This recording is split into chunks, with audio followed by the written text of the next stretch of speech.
Bueno, pues tal como el profesor Domènec Corbella ha presentado, va a haber dos partes. La primera va a ser más global, genérica, sobre esa nueva realidad que es el cambio climático, que ya en ciencia no se discute, y por otra parte nos vamos a fijar en el caso de Barcelona, que como toda ciudad y toda gran ciudad modifica el clima del espacio donde se sitúa y lo modifica de una forma muy sustancial, generando un fenómeno característico que recibe el nombre de isla de calor. Uniendo las dos escalas, la global y la local, resultarán pues una serie de efectos, algunos negativos que comentaremos en el tramo final de esta presentación. Muy bien, pues miren, yo a veces el primer día de clase a mis estudiantes, sean de geografía, de ambientales, de diferentes másteres, le planteo lo siguiente. Si tienen un automóvil o el automóvil de su padre que totalice 40.000 kilómetros, el automóvil todavía es nuevo. Un coche con 40.000 kilómetros es un coche totalmente nuevo.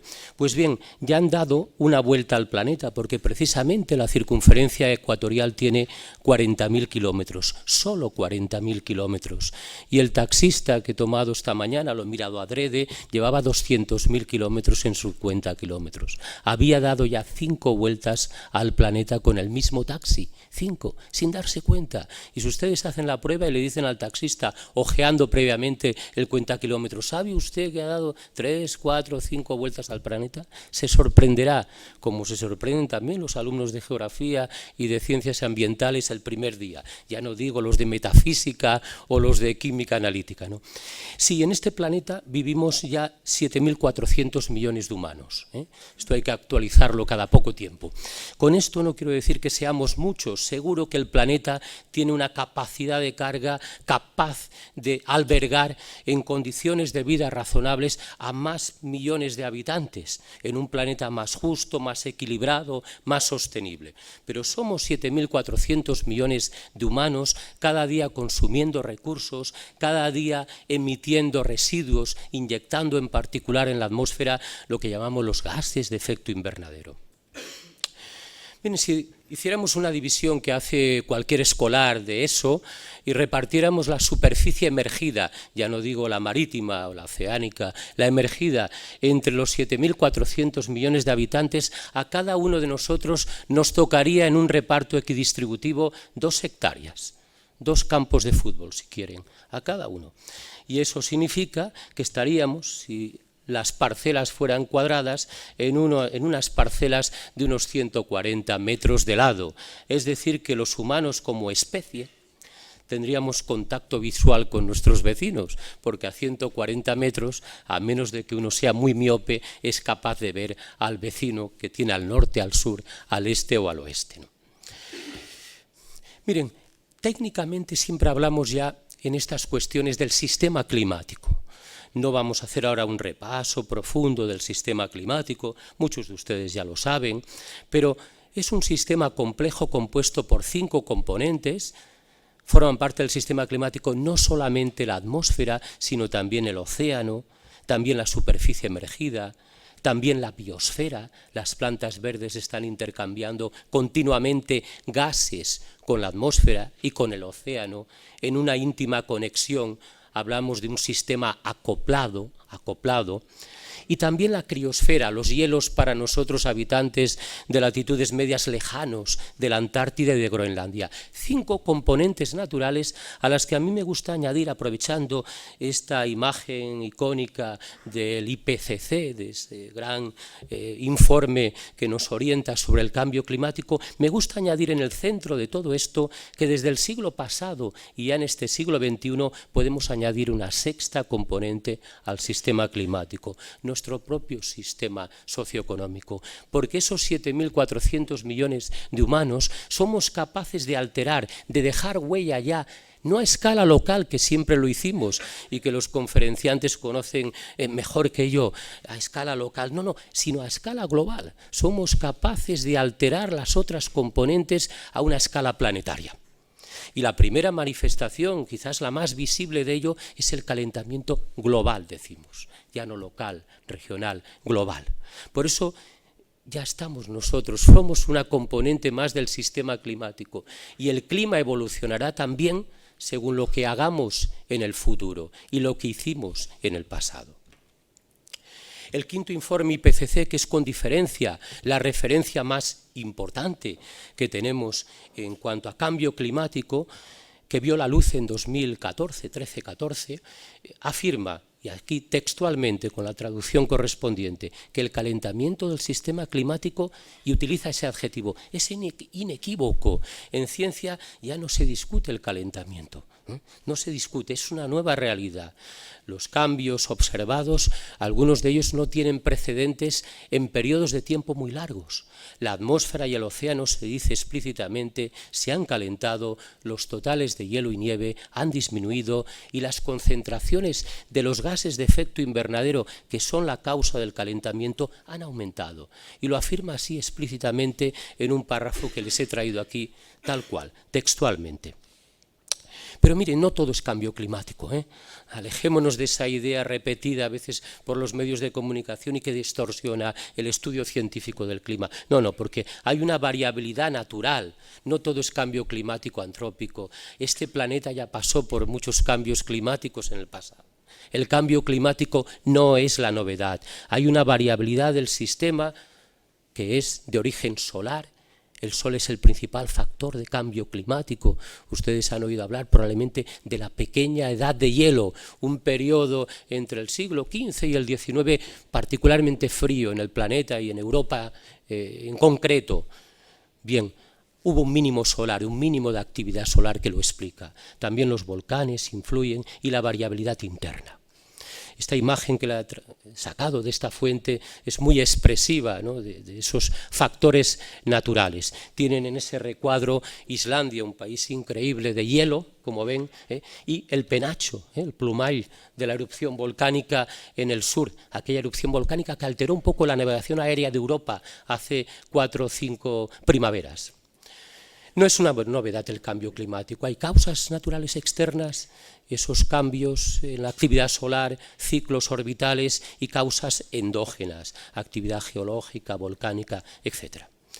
Pero la novedad, como indicamos aquí en la parte inferior de la transparencia, es que por primera vez tenemos argumentos consistentes para afirmar que por primera vez en la historia de este planeta de 4.500 millones de años hay una nueva causa, antrópica. Somos nosotros, ahora esos 7.400 millones de humanos, los que estamos alterando el clima de una forma sustancial, a una escala global.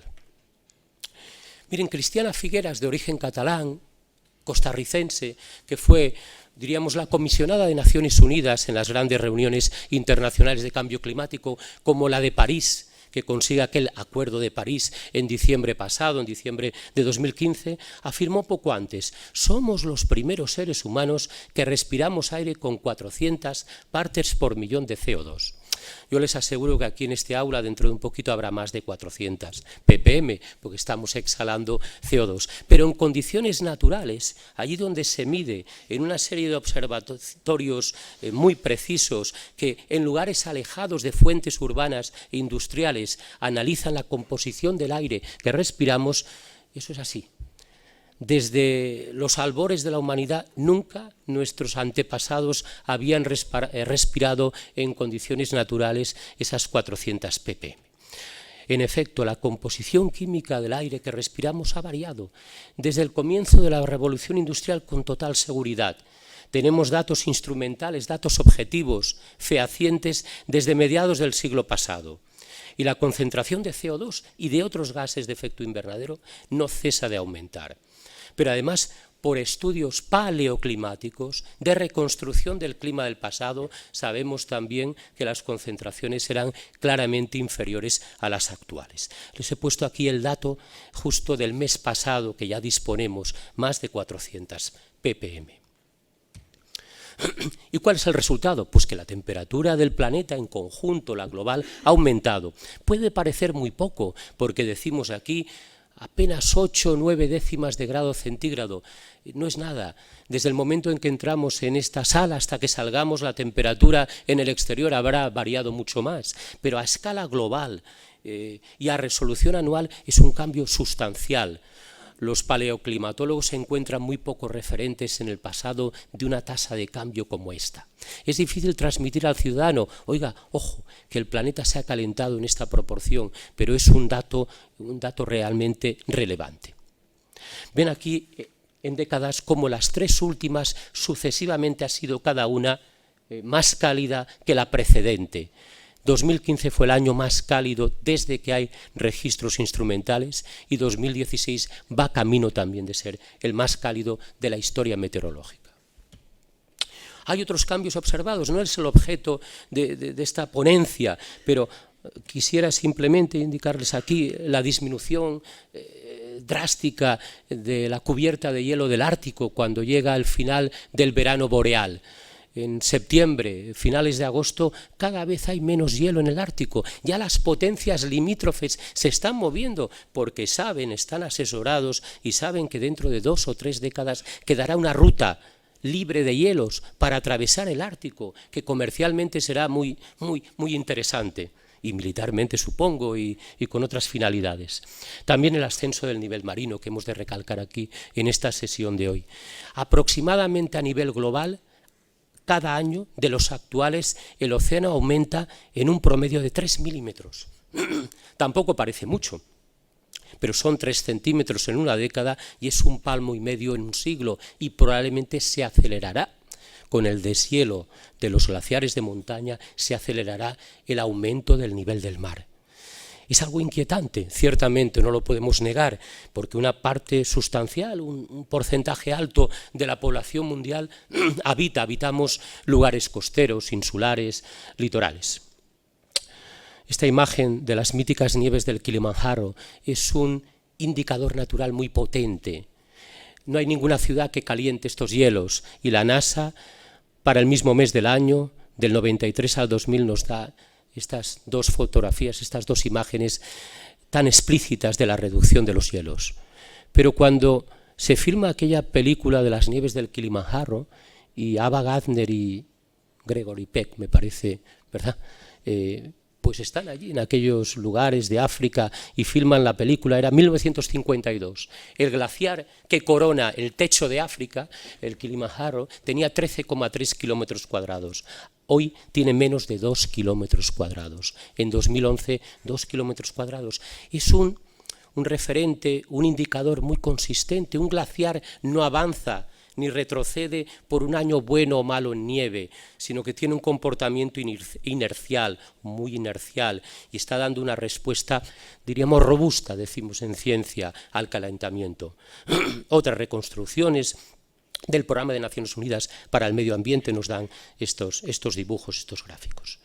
O estas imágenes tan explícitas que en Internet ustedes pueden encontrar, esos glaciares cuya lengua llegaba al mar, en Alaska. Y hoy ha habido que retocar el perfil de la lengua del glaciar para saber por dónde estaba. 1909-2004. Bueno, se dice en el quinto IPCC, es sumamente probable que la influencia humana haya sido la causa dominante del calentamiento observado. Es decir, la ciencia afirma que con un 95% o más de confianza, así se expresan los resultados en ciencia, el factor antrópico ha sido decisivo, es el predominante. Y la certidumbre sobre esta nueva realidad, sobre la causa de la nueva realidad, nos permite traer a colación cómo ha ido aumentando la certidumbre sobre ello. Tercer IPCC 2001, era probable la causa antrópica. Cuarto IPCC 2007, era muy probable. Quinto IPCC 2013, era sumamente probable que los humanos seamos los agentes del calentamiento global. ¿Qué podemos decir, aproximándonos ya cada vez más a nuestro espacio más conocido, nuestro espacio incluso de estudio en el simposio de hoy? Pues que en la península ibérica la evolución de la temperatura ha sido paralela a la planetaria. Dejamos aquí esta gráfica que ya hemos comentado en el margen superior derecho y pueden ver aquí con los 22 observatorios mejores desde mediados del siglo XIX hasta la actualidad, con las temperaturas máximas y las mínimas, como esta trenza de evoluciones que tendría como promedio esta línea más resaltada, es más o menos paralela a la planetaria, con los punto álgido, con los años más cálidos al final de la serie. Los años más recientes han sido también en el conjunto de la península ibérica claramente los más cálidos de toda la historia instrumental. Pero tenemos el caso de Barcelona, increíble. Desde el 1 de enero de 1780 en esta ciudad un médico ilustrado, estamos en el siglo XVIII, desde 1780, un médico ilustrado, Francisco Salvà Campillo, Francesc Salvà Campillo, en la calle Petritxol, en el corazón de la ciudad, midió 3 veces al día, fíjense qué dedicación, hasta que muere, durante 40 años, midió la temperatura, había buenos termómetros, la presión atmosférica y había buenos barómetros, y el estado del cielo. Y a veces nos preguntamos, ¿y con qué objetivo?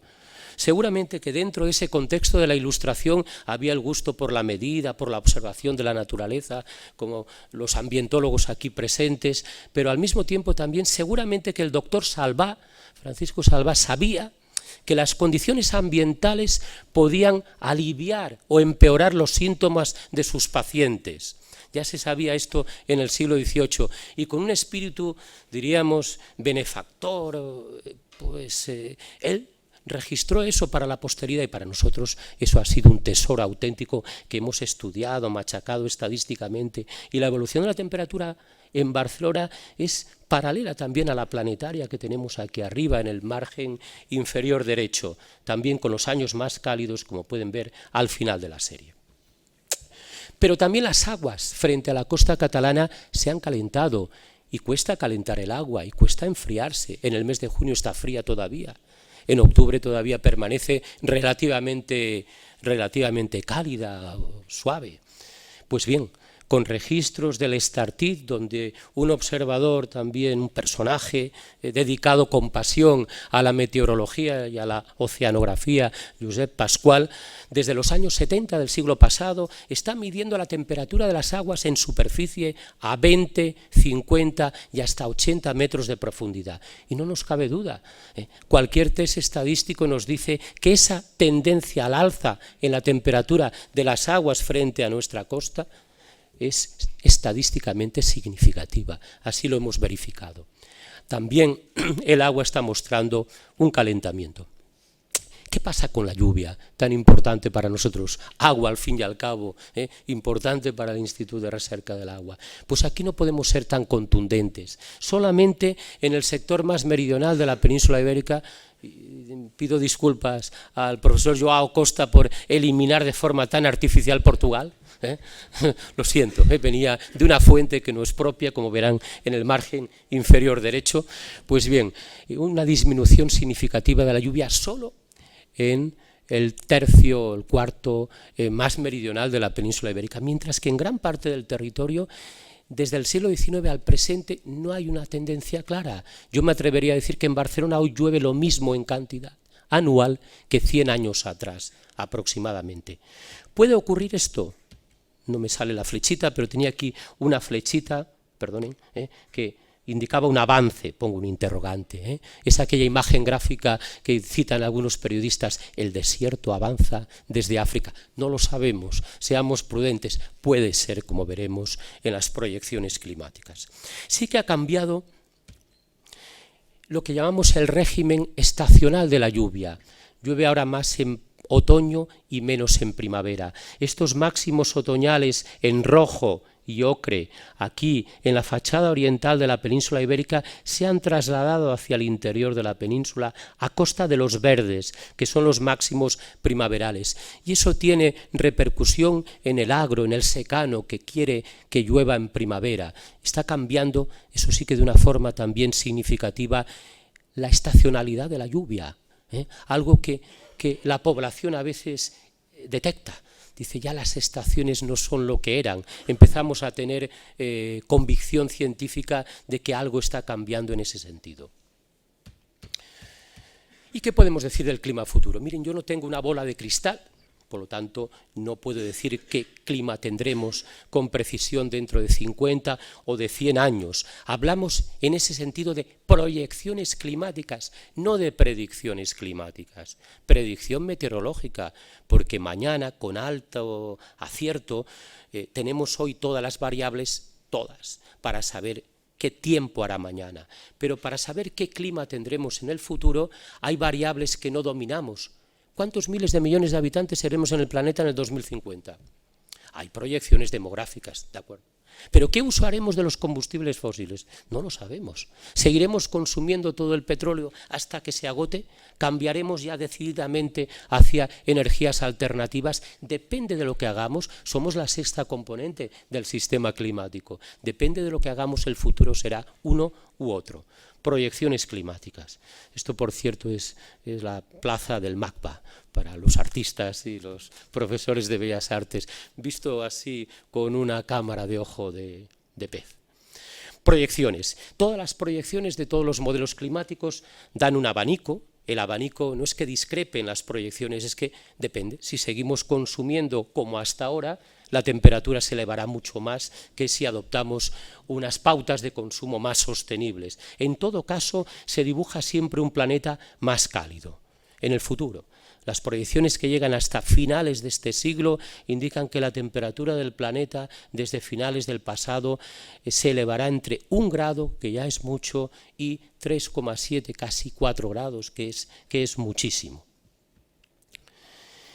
Y las proyecciones planisféricas nos dibujan este estado de cosas, con los continentes con mayor calentamiento, eso es físicamente consistente, que los océanos, y con el Ártico como la región más crítica del planeta, la más crítica. La pérdida de esa corteza poco espesa de hielo del océano glaciar ártico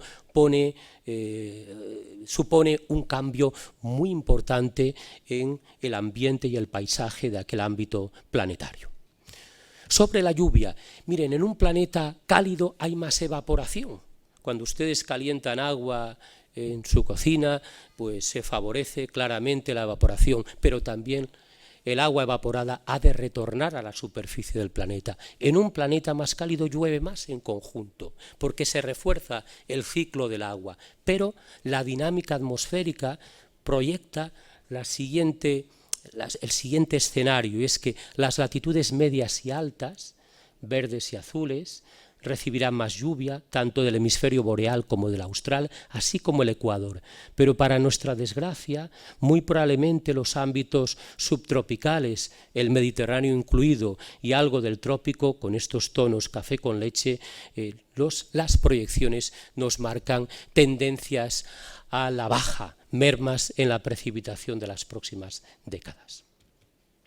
Hay proyecciones de todo tipo, esto lo paso con una cierta agilidad, de la Agencia Estatal de Meteorología para el caso de España por meses, que nos indican veranos mucho más cálidos. No vamos a reparar aquí en la escala numérica, solamente en la cromática, veranos mucho más cálidos y reducciones de la lluvia también a finales de siglo con todos estos tonos que pueden haber aquí. En conjunto se dibuja un territorio con menos recursos hídricos, claramente.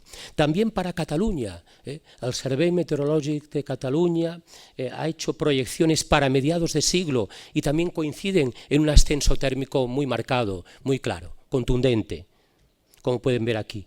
Para el área metropolitana de Barcelona, en 50 años se proyectan incrementos de temperatura algo superiores a 1 grado centígrado y es un cambio muy sustancial.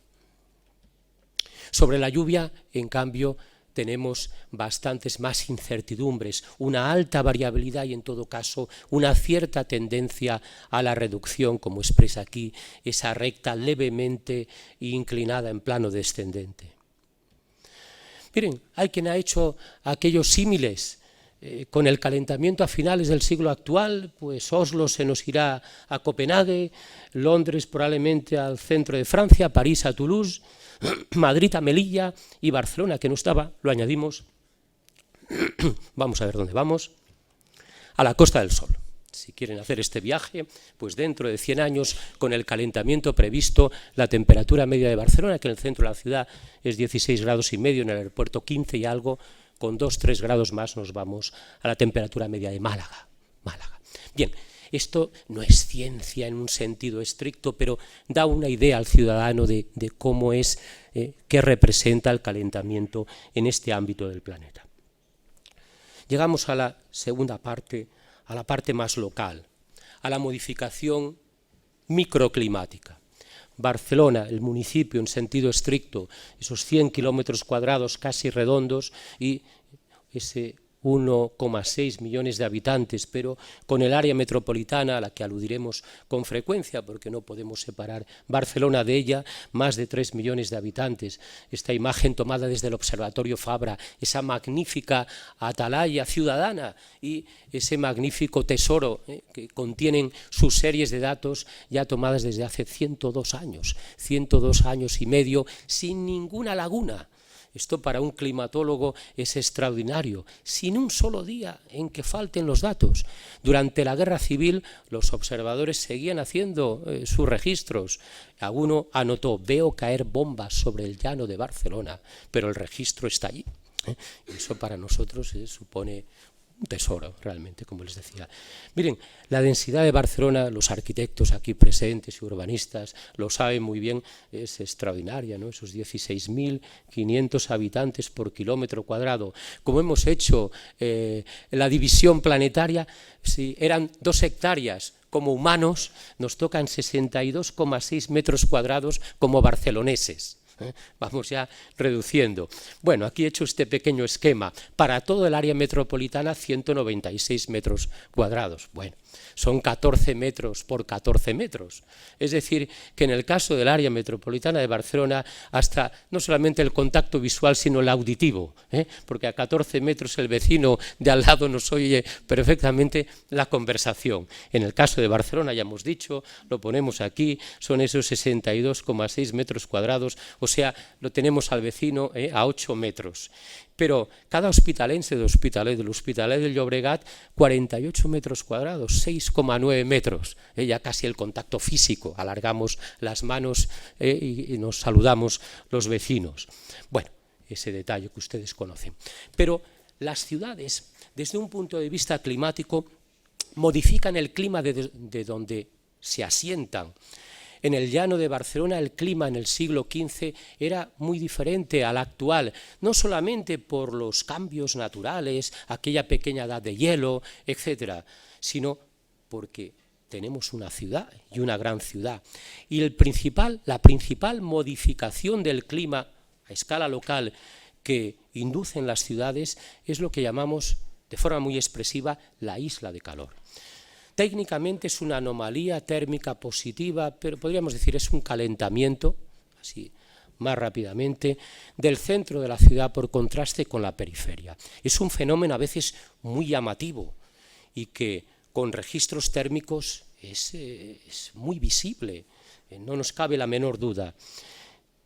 La expresión, el término isla de calor deriva de que a menudo cuando representamos mediante isolíneas, mediante isotermas, campo térmico de la ciudad, nos aparece un conjunto de isotermas con una disposición concéntrica, de ahí lo de isla de calor, en medio de un ámbito pues más fresco, más frío. Es un fenómeno nocturno, como verán ahora, casi exclusivamente nocturno. Bueno, pues miren, aquí he hecho esta figura, este gráfico, un imaginario, que desde el Observatorio Fabra, cuya cúpula tienen en el margen derecho, vemos la ciudad y que tenemos ahí como una especie de cúpula o boina con las isotermas en rojo. Esta fotografía está tomada de día por motivos obvios para que pudiéramos ver ahí el llano de Barcelona, pero nocturnamente el fenómeno de la isla de calor podría tener esta representación en cuanto a estructura que yo aquí simulo, con esa campana que engloba el aire caliente del centro de la ciudad por contraste con el espacio periurbano. Bueno, imaginen ustedes este corte en vertical. La ciudad, por los motivos que verán ahora, genera calor, desprende calor y eso induce lo que llamamos una convección, un ascenso del aire caliente que eleva la llamada capa límite, esa capa turbulenta que hay junto a la superficie. Cuando ustedes van a aterrizar después de un vuelo largo en avión, un vuelo largo y tranquilo, Ya cerca de la superficie el avión empieza a experimentar una cierta turbulencia. Están pinchando en la capa límite. Pues bien, las ciudades sobrelevan la capa límite y generan esa célula convectiva que ustedes pueden ver aquí. La ciudad está más caliente que la periferia. En la periferia el aire frío desciende. ¿Cuáles son las alteraciones que dan lugar a este fenómeno de la isla de calor? En primer lugar, se modifica la topografía natural. Al espacio natural, al llano de Barcelona, se le impuso o sobreimpuso una topografía artificial, geométrica, lineal, compacta, como ustedes quieran. En arquitectura seguro que se definiría mucho mejor. Y eso altera los flujos aéreos. En las ciudades disminuye, en el corazón de las ciudades, disminuye la velocidad del viento. Hay menos ventilación, pero al mismo tiempo aumenta la turbulencia. ¿Han visto en las esquinas cuando sopla el viento cómo la hojarasca describe remolinos turbulentos? ¿O ciertas calles de Barcelona orientadas a la dirección de los flujos? Pero por otra parte se sustituye el suelo natural por unos materiales de construcción que tienen una mayor capacidad calorífica que los materiales naturales. ¿Han tocado ustedes una pared que mire a poniente de una casa 3 o 4 horas después de la puesta del sol en verano y todavía la perciben caliente o templada? Porque los materiales de construcción tienen mucho calor específico, almacenan el calor de la radiación solar durante el día y lo van desprendiendo lentamente a la atmósfera urbana nocturna. Eso altera, está un poco tapado la proyección, altera el balance energético y el balance hídrico, porque los materiales de pavimentación y de construcción también intentan ser impermeables, intentan evacuar el agua rápidamente con los sistemas de drenaje y de alcantarillado. No queremos charcos en la ciudad después de que llueva, y eso también altera el balance hídrico, mientras que los alrededores con un suelo natural son como esponjas que van a tener agua para evaporar y para enfriar ese espacio periurbano. Pero también la ciudad tiene, se ha dicho a veces, un metabolismo urbano. La ciudad desprende calor, y desprende calor porque la ciudad es muy ávida en energía. A la ciudad llegan canalizaciones de gas natural, de electricidad, gasolina, etc. ¿Para qué? Para nuestros procesos que requieren energía. Nos va muy bien, pero al mismo tiempo se desprende calor de las bocas de metro, de nuestros hogares, del alumbrado público, etcétera, etcétera. Y eso da lugar a modificación del balance de energía y también a reforzar esa convección.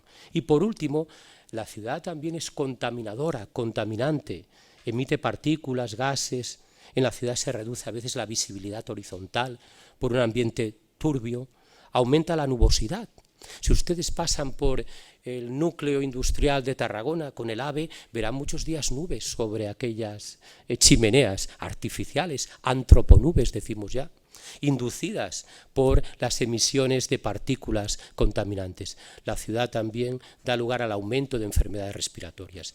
Miren, tenemos esquemas como estos, muy simples, ya clásicos. El área urbana, una área de influencia urbana. La ciudad no acaba donde acaban sus límites del continuo urbano, y un área que llamaríamos rural o no urbana. Cuando sopla viento, la ciudad se propaga un poco a sotavento, la influencia de la ciudad, como si fuera el penacho de humo de una chimenea. ¿Y cuáles son las causas? No vamos a entrar en detalle. Hay 7 causas de la isla de calor. Hay muchas. No solamente la producción, la 2, de calor antropogénico, sino hay más. Los materiales que tienen más capacidad calorífica, etcétera, etcétera. 7 causas. 7. Una de ellas, aquí voy a hacer una pequeña referencia. Este SVF, que es el Sky View Factor, el factor de visión del cielo. Enseguida entenderán. Si tenemos 2 edificios, estos 2 ladrillos, y aquí la calle que los une o los separa, pues desde el centro de la calle tenemos un espacio relativamente reducido. Depende de lo angosta que sea la calle y lo alto que sean los edificios, por donde vemos el cielo, por donde se va a escapar la emisión de radiación del terreno. Bueno, esto lo podemos calcular con un índice que es el Sky View Factor, que se puede calcular así trigonométricamente de un modo tan simple, o bien mediante el empleo de estas imágenes con ojo de pez de las cuales una ya daba anteriormente. Esto lo hemos hecho en un proyecto reciente sobre la isla de calor del área metropolitana de Barcelona. Hemos hecho una campaña de medidas como estas. La plaza del MACBA, que ustedes conocen, tiene un Sky View Factor de un 51%, pero aquí la calle Tallers tiene tan solo un 8,6, un 9%. Es lógico que el enfriamiento nocturno en el corazón de aquella calle sea muy inferior, porque no hay cielo por donde perder emisión radiactiva hacia el espacio. O la calle Pelayo, que nos parece más amplia, pues tampoco tiene mucho espacio de cielo visible por donde perder calor, un 23-24%. Bueno, ¿qué factores influyen en la isla de calor de Barcelona y de otras ciudades? Unos factores temporales, hora del día, estación del año, unos meteorológicos, viento y nubosidad, unos geográficos, depende si es una ciudad litoral, si es una ciudad a una altitud notable, unos factores urbanos decisivos, la densidad de edificación, la estructura, el plano urbano, etc. Si la ciudad tiene un río por medio, esas ciudades con un río importante que cruce la misma, tienen unas islas de calor diferentes, efectivamente. Y hoy día se añade también el calentamiento global. Estamos uniendo esta segunda parte con la primera. Y la isla de calor aquí en rojo es un fenómeno en cuanto a los factores temporales nocturno, claramente, que se produce cuando el viento está en calma. Si sopla un viento fuerte, se mezcla el aire frío de los alrededores con el aire cálido del corazón de la ciudad. Es así. Y la isla de calor se desvanece. Viento en calma o débil, cielo despejado, poco nuboso. Si el cielo está cubierto, tampoco en el campo que rodea la ciudad puede haber esa pérdida radiativa. ¿Y qué consecuencias tiene la isla de calor? Porque quizás científicamente es un fenómeno interesante, pero a lo mejor no tiene grandes repercusiones. Las tiene, genera esa convección urbana, hay menos nieve en el corazón de las ciudades, hay especies vegetales y animales que se adaptan muy bien a las ciudades mediterráneas en nuestros parques y en conjunto en la ciudad, porque ya no tenemos heladas en Barcelona. No tenemos heladas. No sé si aquella pareja de cotorras que se escaparon hace unos años, ya unas décadas, del Zoo de Barcelona, se han reproducido también porque han encontrado que nuestros inviernos son muy suaves y han podido reproducirse también con la alimentación que tienen abundantemente, compitiendo con las palomas, pues esas especies exóticas viven hoy confortablemente en nuestras ciudades. Hay un incremento del consumo de energía en verano muy claro por los aparatos de aire acondicionado, muy claramente. Puede haber una reducción en invierno en el centro de la ciudad, también lo indicamos aquí, un ahorro. Afecta al patrimonio monumental, ciertos procesos que afectan a la piedra de nuestros monumentos se ven exacerbados por la temperatura más alta. Disminución del confort climático, claramente en nuestra ciudad, en Barcelona, las noches de verano son a veces insoportables, hablamos de noche tropical, cuando la mínima es igual o superior a 20 grados centígrados, y Barcelona ya verán cuántas noches tropicales tiene cada año, es una barbaridad. Pues bien, e incluso agrava la salud de los mayores y de las personas con enfermedades crónicas, como está ya demostrado en las estadísticas de morbilidad y mortalidad de esta ciudad. ¿Qué métodos? Se pueden comparar las temperaturas de un lugar central y uno periférico. A menudo se toman los aeropuertos como periférico, aunque están urbanizados, pero bueno, es un contraste. También con los transectos urbanos. Todo esto lo hemos hecho, les voy a dar una pequeña dosis, diríamos, para no abrumar ahora ni retrasarnos, de estos transectos urbanos. Son recorridos mediante instrumental móvil de la ciudad en un momento determinado para captar, para registrar temperaturas y humedades del aire en diferentes lugares de la misma, o también con el empleo de la teledetección. Las imágenes de satélite nos proveen unas termografías que son la visualización magnífica de las islas de calor. Miren, este proyecto al que les aludía antes, que realizamos para el área metropolitana de Barcelona, con estos instrumentos termohigrómetros digitales instalados en automóviles, realizamos todos esos transectos, esas rutas, azul, roja, amarilla, varias por los municipios, esas pequeñitas amarillas por los municipios del área metropolitana y las más largas por el conjunto del área metropolitana. Voy a centrarme especialmente en la que van ustedes a ver en rojo, esta va desde Castelldefels hasta Montgat, siguiendo la autovía de Castelldefels y toda la Gran Vía. Esta recta larga que ustedes ven aquí es toda la Gran Vía de Barcelona, saliendo por la autopista, por Badalona, hasta Montgat. Son más de 30 kilómetros. En conjunto recorrimos 162 kilómetros y establecimos puntos de medida o tomamos registros en 314 puntos. Y eso nos permitió, noche tras noche, no fue una sola noche, fueron muchas noches, nos permitió conseguir, por ejemplo, para ese transecto transversal de Castelldefels a Montgat, este perfil térmico. Para un climatólogo, en una noche media, esa es nuestra imagen de Barcelona, una imagen muy incompleta naturalmente, pero esa imagen muy interesante, porque fíjense la diferencia térmica en promedio de muchas noches. Es que la diferencia entre el Paseo de Gracia o entre la Plaza Universitat y Castelldefels, en algunas noches especiales de invierno llega a ser de 7 grados, mientras en Castelldefels tienen 2 grados sobre cero, la temperatura próxima ya al punto de congelación.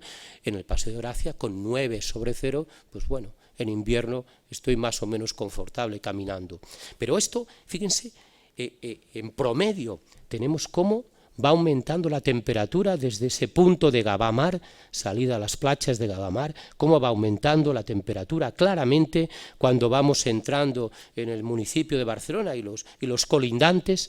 Se detiene un poquito el aumento en Magoria, Gran Vía Magoria, allí hay un espacio más abierto, un espacio claramente más abierto, menos densamente urbanizado. Luego sube clarísimamente y el núcleo de la isla de calor barcelonesa en ese transecto transversal es Gran Vía Universitat, la Plaza Universitat. Está en el contacto entre el ensanche, entre el Eixample y el Raval.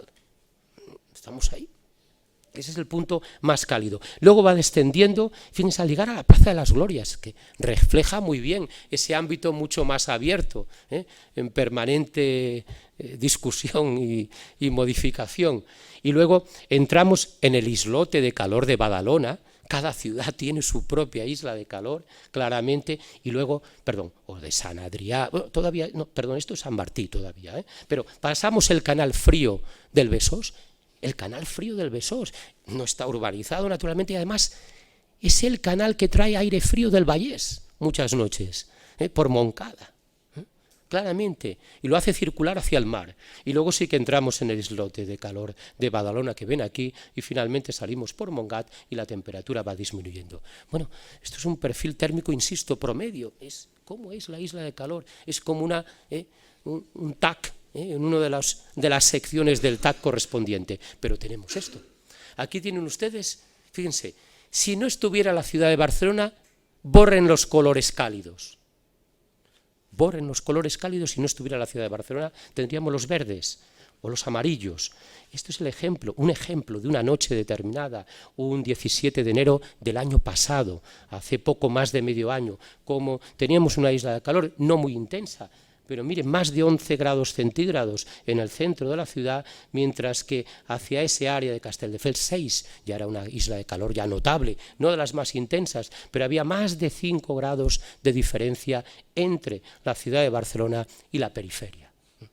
Tenemos imágenes de este estilo, muchas, construidas a partir de transectos. ¿Y qué nos dice el Observatorio Fabra?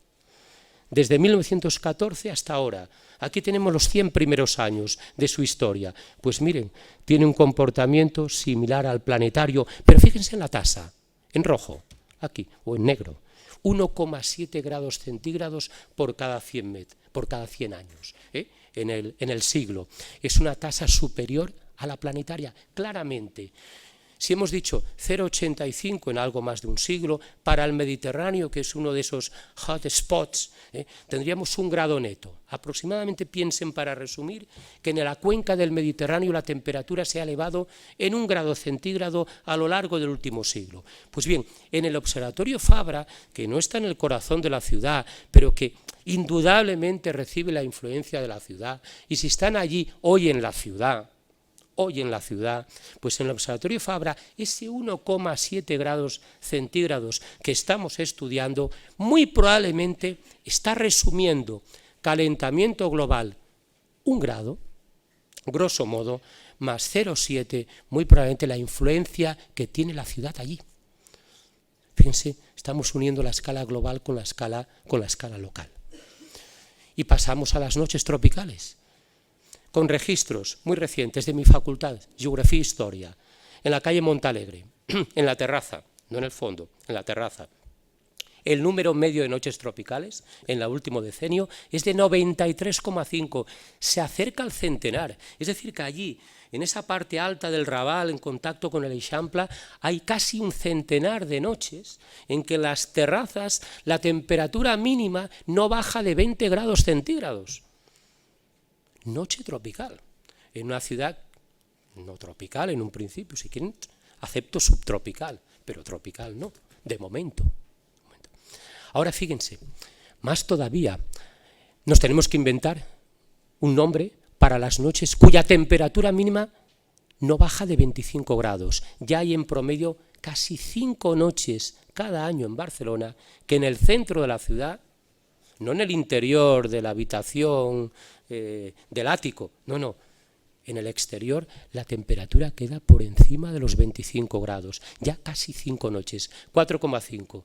Yo estoy proponiendo hace un par de semanas a la Asociación Española de Climatología, ahora algún foro internacional, inventarnos un nombre que no existe todavía, puesto entre comillas noches infernales, ¿no? Por poner algo, pero hay que inventarse un nombre. Esto realmente está demostrado ya con datos de morbilidad, de entradas hospitalarias en urgencia y de mortalidad que sobreleva la mortalidad, especialmente de personas mayores, a veces personas muy necesitadas, que viven en habitáculos con muchas escaseces, y también en enfermos con enfermedades preexistentes, crónicas, aumenta claramente durante las olas de calor. Cuando hay una ola de calor más la isla de calor, tenemos un riesgo muy claro para los habitantes ya del centro de la ciudad de Barcelona. Raval. Muy bien, sobre la lluvia en Barcelona, pues no hay tendencia, ya se lo decía antes. Con datos muy buenos, como les anunciaba, no tenemos una clara tendencia, no lo podemos demostrar estadísticamente. Sin tendencia. Sobre la área metropolitana de Barcelona, ya vamos en la recta final, disponemos de mucha información realmente, de muchísima información, no partimos de cero, pero necesitamos mucha información, muchos datos, porque el área metropolitana de Barcelona, lo saben bien muchos de los presentes, pues es una especie de caleidoscopio muy complejo, de ámbitos muy diferenciados, de microclimas diferentes. Hemos hablado de la isla de calor y de los islotes de calor, ecosistemas, usos del suelo, hay parques naturales, hay una fachada, el frente marítimo, etcétera, etcétera. Por lo tanto, la información es necesaria. Hay mucha disponible, pero es necesaria mantener la información y disponer de mucha información. Siempre hablamos de dos acciones claves, mitigación y adaptación. No solamente en el ámbito global, planetario, sino también en el ámbito local. Mitigar es reducir las emisiones de los gases de efecto invernadero para que el calentamiento global sea el mínimo posible. Las ciudades tenemos responsabilidad y cada ciudadano tiene responsabilidad, y las ciudades, muchas de ellas, están respondiendo bien a este reto. Pero también la adaptación. Adaptarse es ajustarse. Cuando un estudiante de un país remoto llega a nuestra universidad, pues se tiene que adaptar a nuestros horarios de comidas, a nuestras pautas docentes, etc. Adaptarse es ajustarse a las nuevas condiciones ambientales. ¿Para qué? Para disminuir el riesgo, para disminuir los efectos negativos y también en algunos casos para aprovechar las nuevas oportunidades. No todo es negativo. El ámbito barcelonés, el ámbito metropolitano, tiene un gran potencial para la mitigación, pero también es un espacio de riesgo. Una elevada concentración poblacional, como decíamos al principio, y con aquellas tasas de habitantes por kilómetro cuadrado o cuánto nos corresponde de superficie. Tenemos margen para reducir emisiones, hay margen importante para reutilizar, para reciclar. Hay muy poco margen para reducir consumo de agua, muy poco. Barcelona, creo que con Berlín ya no puede reducir más agua. Después de la sequía de la primavera de 2008, un habitante medio de Barcelona consume poco más de 100 litros de agua por por día, persona día, poco más de 100. Y eso ya está en el límite que considera Naciones Unidas de casi de higiene, casi. Por lo tanto, poco, pero en cambio para reutilizar, reciclar, reducir emisiones, sí, efectivamente. Tenemos la fachada litoral, ahora haremos un apunte, y tenemos los efectos de la isla de calor. Riesgos. Pues tenemos riesgos naturales, tecnológicos, que no vamos a citar, pero naturales. Y miren, la concepción moderna de riesgo, por ejemplo, desde el campo de la geografía de los riesgos, es esta de aquí. El riesgo es función de 3 variables, decimos, P, V y E. P es el peligro natural. Es evidente que una iguate, un diluvio, una lluvia torrencial de 200 litros por metro cuadrado en una hora es un mayor peligro que una de 50, efectivamente. El riesgo, en ese sentido estricto, lo da la naturaleza. Ahí en inglés tienen risk y hazard, que distinguen muy bien riesgo en sentido lato y riesgo en sentido estricto. Pero luego, el riesgo tiene que ver con la vulnerabilidad, con esa susceptibilidad. ¿De quién? De la sociedad. Fíjense, terremoto de Haití y terremoto de Chile de 2010, porque Chile ha tenido otros terremotos. Luego, el terremoto de Chile como peligro natural fue mucho más importante que el de Haití, sin lugar a duda. Pero en cambio, la vulnerabilidad de la población haitiana era tan enorme, tan grande, una sociedad desestructurada, sin unas estructuras claras de protección de la ciudadanía, con unas edificaciones muy débiles, dio lugar a una catástrofe de la que todavía Haití no se ha recuperado, y ahora el último huracán del Caribe, el Matthew, ha incidido de forma negativa, mientras que Chile se recuperó en poco tiempo, una sociedad preparada culturalmente para ello, mucho más estructurada, mucho menos vulnerable. Pero también está la exposición del territorio. Es evidente que Suiza no está expuesta a tsunamis, ¿no? Por lo tanto, el riesgo es función de estas 3 variables. Y también en el caso de nuestra ciudad podemos sacar a colación esto. Miren, riesgo, lluvias torrenciales, muy importante en nuestra ciudad, una ciudad mediterránea. En un estudio utilizando algo que en su día introduje el índice de concentración de la precipitación con 500 ciudades europeas, 500 observatorios europeos. Con estos topos de colores tienen ustedes casi una separación entre los verdes más oscuros que indican aquellos sectores, aquellas regiones de Europa donde la lluvia aparece de forma regular, mansa, poco compulsiva, y aquellos otros ámbitos en amarillo y en rojo, y en particular esa fachada oriental de la península ibérica y el sur de Francia, la Costa Azul, donde tenemos, y una parte del Mediterráneo, donde tenemos el mayor índice de concentración pluviométrica de la lluvia. Es decir, que en muy pocos días puede totalizarse gran parte del promedio anual de lluvia. Con 2 o 3 episodios alcanzamos el 50% de lo que llueve en un año. Y eso tiene repercusiones en la precipitación como riesgo de inundación. Y lo hemos visto hace muy poco tiempo, hace apenas una semana, en poblaciones muy próximas a Barcelona, con alguna incluso desgraciadamente víctima humana. Pero en otro sentido de riesgo hidrometeorológico del agua, la sequía.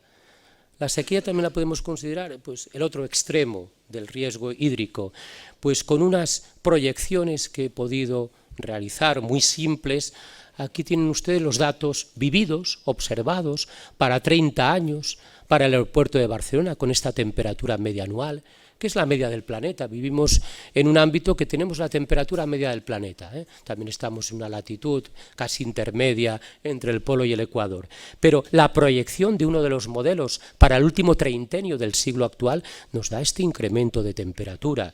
En lluvia, como verán ahora, una pequeña reducción, no muy grande, pero el resultado es que cuando combinamos ambas, más temperatura con una ligera reducción pluviométrica, nos aumenta mucho el déficit hídrico. Y ese es otro de los riesgos al que nos enfrentamos. El espacio, el frente marítimo que pues alguno de nuestros colegas, nuestros profesores, va a presentar de una forma muy detallada. En la costa del área metropolitana de Barcelona pues confluyen muchas actividades. Hay puertos hay un espacio explotado, si quieren, por el turismo, por el ocio, por el deporte, hay una depuradora, hay un espacio protegido, ahí en el delta del Llobregat. Todo eso en el contexto de lo que decíamos antes, de la elevación del nivel del mar y de un mayor impacto en el futuro de los temporales marítimos. No porque haya más, sino probablemente porque el incremento del nivel marino los hará más agresivos. El turismo. No podíamos dejar de dar una pincelada sobre el turismo en este debate ciudadano permanente que hay desde hace ya unos años en esta ciudad. Otro trabajo que hicimos, muy simple por otra parte, teníamos 3 intervalos temporales, ya lo he observado, una proyección para 2020 y una para 2050. ¿Qué podemos ver aquí? Bueno, pues que el verano se nos adelanta y el verano se nos prolonga. Ya llegamos a la castañada prácticamente en manga corta casi todas las últimas temporadas, los últimos años. También se nos adelanta claramente. Pero en contrapartida aparece el color rojo. ¿Qué significa? Pues miren que el corazón de nuestro verano dejará de ser confortable para un nórdico, para un centroeuropeo, para un británico por exceso de calor. Por exceso de calor. Es decir que se estacionaliza el turismo y va muy bien. Siempre hemos dicho que lata que el turista venga solo en julio y agosto. Ya no llega en julio y agosto, ya se nos desestacionaliza. Eso va muy bien. Pero por otra parte aparece el riesgo también. El verde urbano, que seguramente que se citará. Esto es un edificio de Barcelona, de los pocos que hay. Creo que es en la confluencia de Josep Tarradellas con Avenida de Madrid o calle Berlín. Sí, Avenida de Madrid, sí. Bien, las cubiertas frescas, los pavimentos, las cubiertas verdes, el arbolado urbano, todo ello intenta reducir el calor, todo ello intenta generar un ambiente más cálido que proteja incluso, finalmente aquí, la salud de los ciudadanos. Y 2 apuntes finales. Bueno, les traigo casi 2 apuntes bibliográficos, como hay también alumnos de la universidad aquí, pues uno es un manifiesto que vio la luz en 2006, el manifiesto por una nueva cultura del territorio, a imagen y semejanza aquel de una nueva cultura del agua, que promueven geógrafos, arquitectos y algún urbanista, y que ustedes pueden descargar de internet, que alude al territorio como ese bien no renovable, esencial, limitado, frágil, complejo, que no solamente tiene valores que podamos evaluar con el precio del suelo, sino valores ecológicos, culturales, patrimoniales, que es un activo de primer orden y que para él la ordenación del territorio, la planificación territorial es la herramienta básica.